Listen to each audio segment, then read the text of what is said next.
Hi there, it's Mike Gilbert here. Hopefully some of you would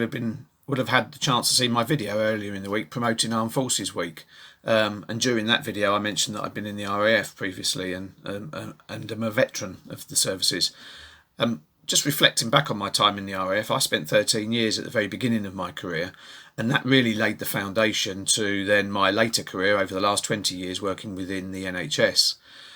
When I was in the Air Force, I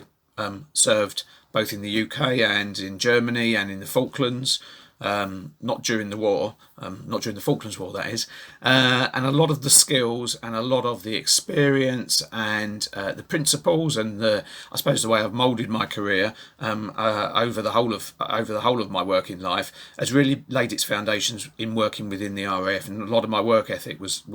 linked to those earlier days within the RAF. When I left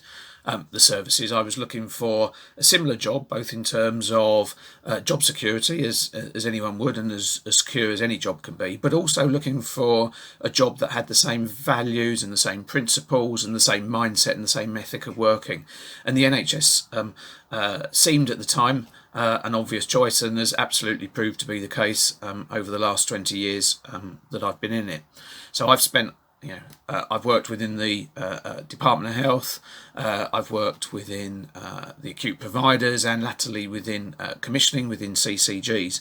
And a lot of my career progression and a lot of the work that I've done over all of those years has laid itself and has based itself on those early foundations of my earliest services, my earlier time in the services. And that's had a huge impact on both myself, my wife, who also was in the RAF,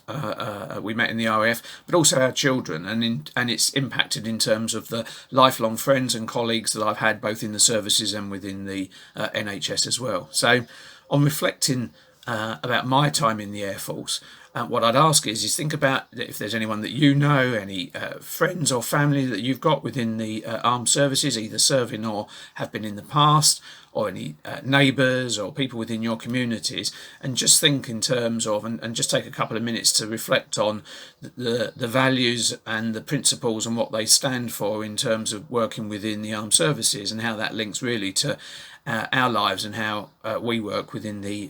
NHS and within the health and care service. So thanks very much for your time. Thank you.